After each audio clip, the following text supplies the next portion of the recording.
Imagine enrolling in a university program that lasts for, well, 2 unbroken decades. Yeah, 20 straight years. Right. And you aren't there to earn a PhD. Yeah. You aren't aiming for a medical degree or, preparing to pass the bar exam. None of the usual milestones. Exactly.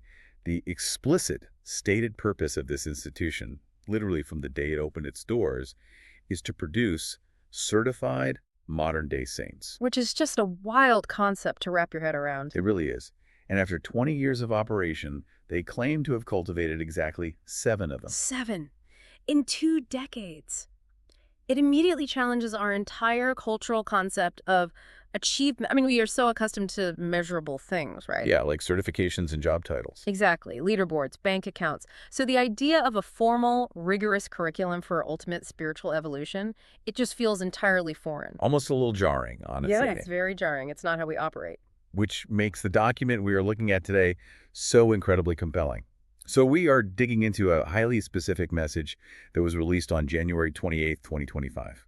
Right, which was Lunar New Year's Eve. Yes, Yeah. exactly, which is traditionally a moment of profound transition, bidding farewell to the old and welcoming the new. Very fitting for the subject matter. Totally. And the author is a figure named Zhu Feng. He serves as the headmaster of this institution, which is called Lifechanyuan University. And he released this text to basically detail the distinct characteristics of these 7 individuals, right? Yeah, the 7 who have supposedly reached this absolute pinnacle of human potential. Now, I think it's important to clarify for the listener, our mission today isn't to litigate the metaphysical claims of this university. No, definitely not. We aren't here to verify if these 7 people are literally divine or anything like that. The real value for you, the listener, lies in the framework itself. Yeah, the psychological architecture of it all. Exactly.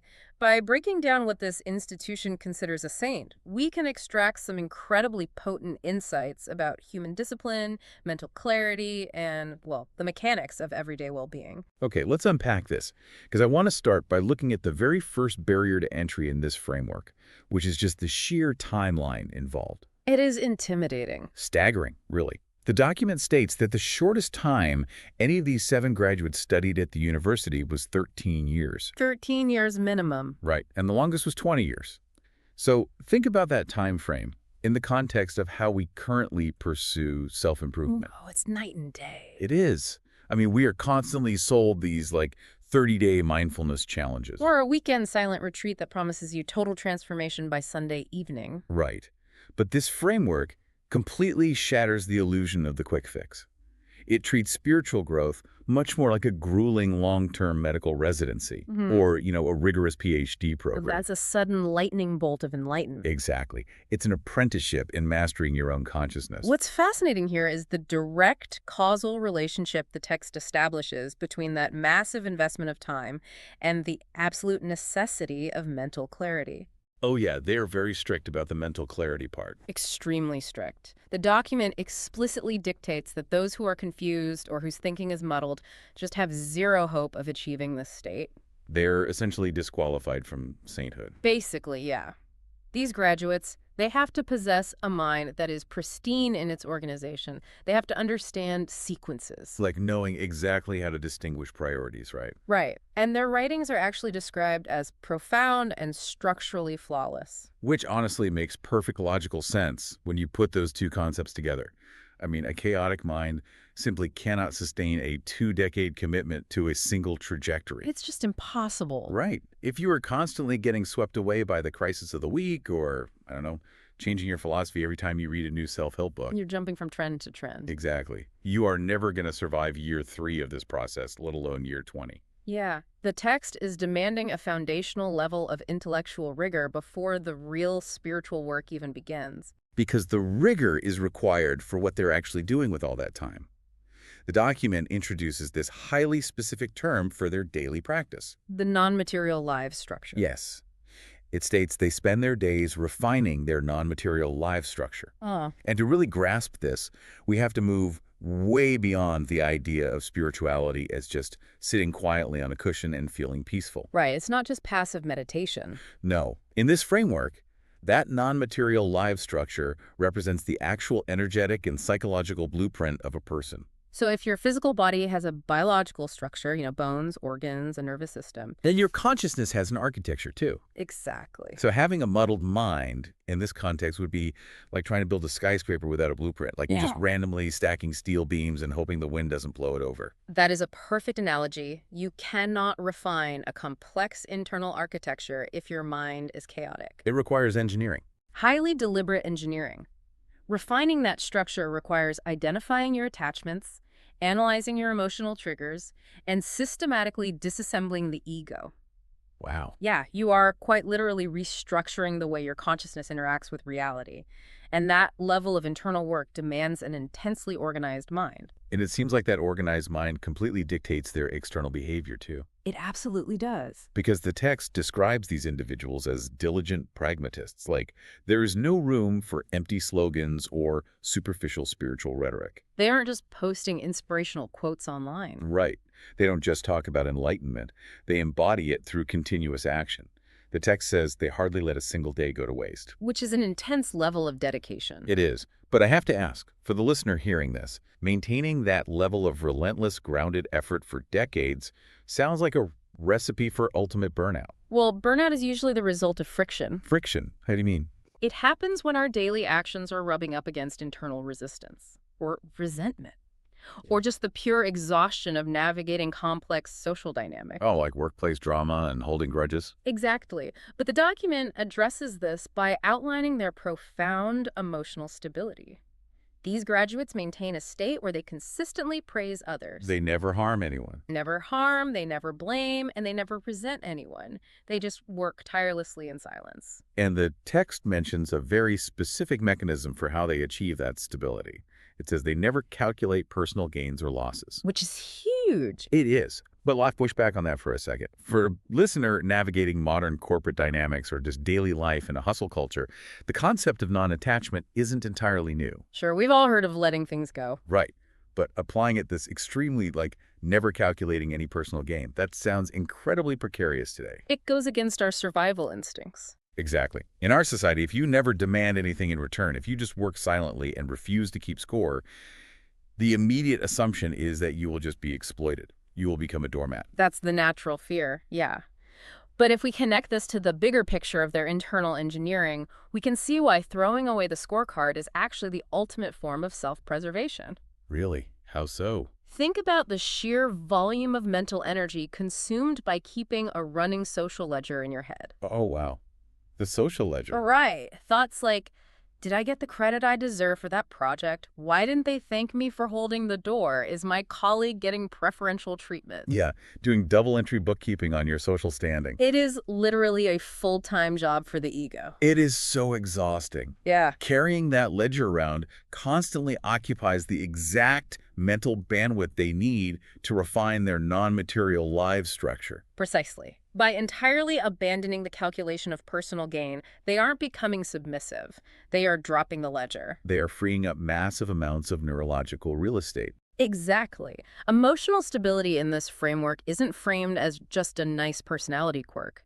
It is the natural, physical result of eliminating the friction of comparison. So when you stop obsessively calculating what the world owes you, you remove the primary engine of human resentment. That's exactly it. Man, the silence makes so much sense when viewed through that lens. They aren't holding their tongues to be polite or because they are repressed. No, not at all. They just literally don't have anything to complain about because they've stopped assigning a selfish value to their interactions. It is a radical form of internal boundary setting. It really is. And establishing that internal baseline prepares them for what the document presents as the ultimate test of their development. The ability to maintain that state regardless of external circumstances. Right. The text states that once they're on this path, they never waver.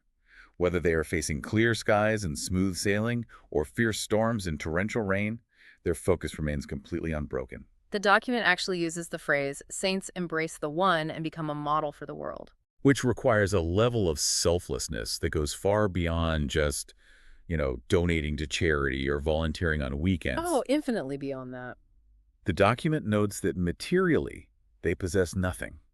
They have dedicated everything they have to their home and to the kingdom of the greatest creator. They have systematically detached themselves from all material ownership. But the surrender of physical possessions is almost easy compared to the psychological surrender the text demands next. Right, because the ultimate hurdle in any spiritual framework is the death of the ego. Yeah, because the moment you think you have conquered your ego, the ego takes pride in that accomplishment and boom, you are right back where you started. It's a trap.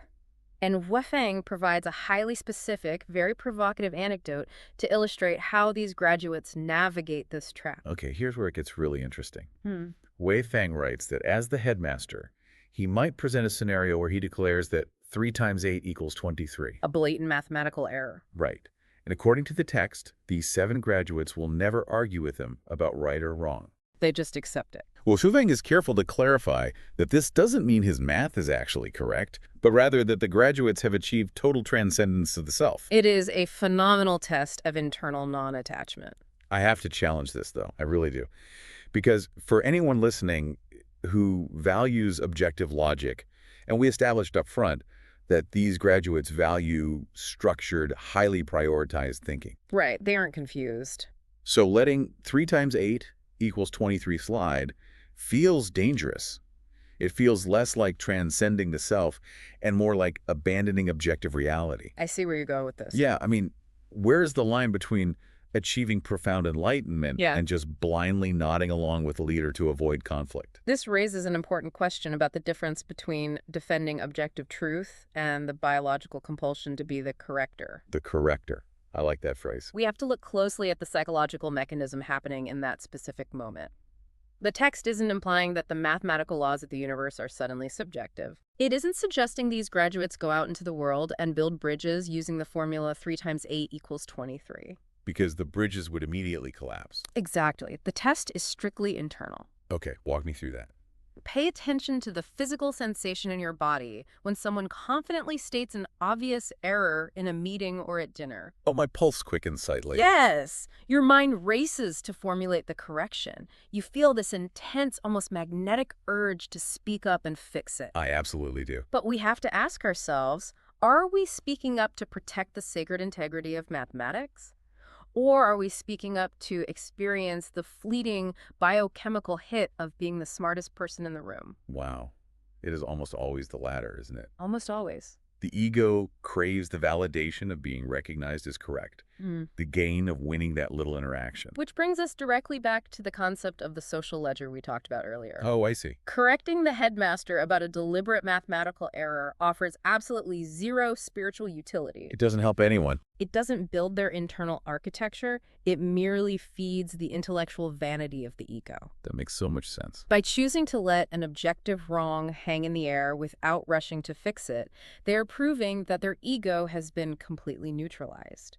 They no longer calculate the personal gain of being perceived as intelligent. That reframes the entire scenario for me, because it takes an unbelievable amount of internal restraint to sit there knowing with absolute certainty that you possess the right answer and determining that the need to vocalize it is totally irrelevant. It's ultimate freedom from the ego. They have severed the link between their self-worth and their need to project superiority. And when you combine all of these elements, you are looking at a deeply intense psychological profile. You really are. We have individuals who spend up to 20 years meticulously organizing their minds. They work constantly without calculating personal gain. They own absolutely nothing. And they have dismantled their ego to the degree that they will just sit in silence rather than correct a basic math equation. So the natural assumption is that these must be the most solemn, rigid, heavy individuals on the planet. Right. You picture someone completely detached from the human experience. Yeah, sitting in stoic silence, carrying the weight of all this massive discipline. But the text anticipates that exact assumption and completely subverts it. It really does. The final characteristics described in the document reveal the true result of this 2-decade process, and it is entirely counterintuitive. Right. The document describes them as lively, agile, romantic, and optimistic. The author actually uses the words childlike and playful. Which is not what you expect at all. No. The specific quote insists that saints are not solemn and rigid. They are vibrant, cheerful, and full of life. It says saints are not dead and stiff. It paints a very dynamic picture. So what does this all mean? How does a framework built on intense discipline, total material renunciation, and ego death result in the energy of a romantic, playful child. We usually associate intense spiritual discipline with an almost ascetic grimness. The paradox resolves itself when you examine the physics of what they have actually done over those 20 years. The physics of it. Yeah. We tend to view discipline as adding layers of armor or, accumulating heavy burdens of responsibility. But this framework is entirely about subtraction. Oh, subtraction. They haven't been taking on weight. They have been systematically dropping it. They threw away the social ledger. They threw away the ledger. They stopped carrying the incredibly heavy mental baggage of resentment and blame. Which is heavy for all of us. Extremely. They abandoned the exhausting pursuit of material accumulation. And they finally took off the heaviest armor of all, which is the ego's constant paranoid need to defend its own intelligence and importance. And when you remove all of that psychological gravity, the natural result isn't emptiness. No. The result is buoyancy. Exactly. Buoyancy. They are light. They're literally experiencing a lightness of being because there's nothing left dragging them down into the mud of interpersonal conflict or anxiety about the future. Which is incredibly liberating. It allows them to access that pure, unburdened playfulness that most of us leave behind in childhood. But there is a danger to that lightness. Really? What is it? Well, without an anchor, that lightness can easily drift into pure apathy. If you completely detach from material desires and human ego, you could easily just sit under a tree and ignore the world entirely. Just check out completely. Right. But the document prevents this by introducing the ultimate macro goal. Ah, okay. It states that these graduates hold the well-being of all beings in their hearts, and they walk steadily toward the paradise of heaven. So there is a massive goal driving them. And the text emphasizes that without this supreme aspiration, without an unwavering faith in this ultimate outcome, this level of development is unattainable and unsustainable. It is the critical counterbalance. It is the tension between micro-level detachment and macro-level engagement. Okay, I like that framing. Micro-level detachment and macro-level engagement. Right. On a micro level, they are so detached that they don't care if you think 3 times 8 is 23. They will not engage in petty squabbles. They let the small stuff slide. But on a macro level, their internal life structure is entirely anchored to the grandest possible vision, the collective well-being of humanity and the creation of a literal paradise. So that massive outward-facing aspiration acts as the engine. Exactly.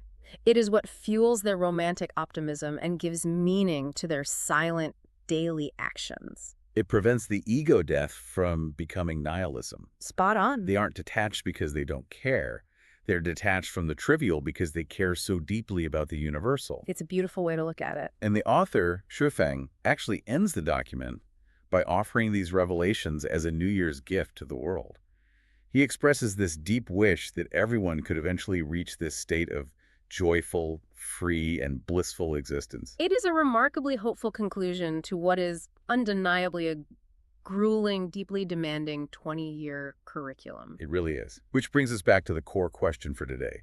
What can you, the listener, take away from this? The practical application? Right.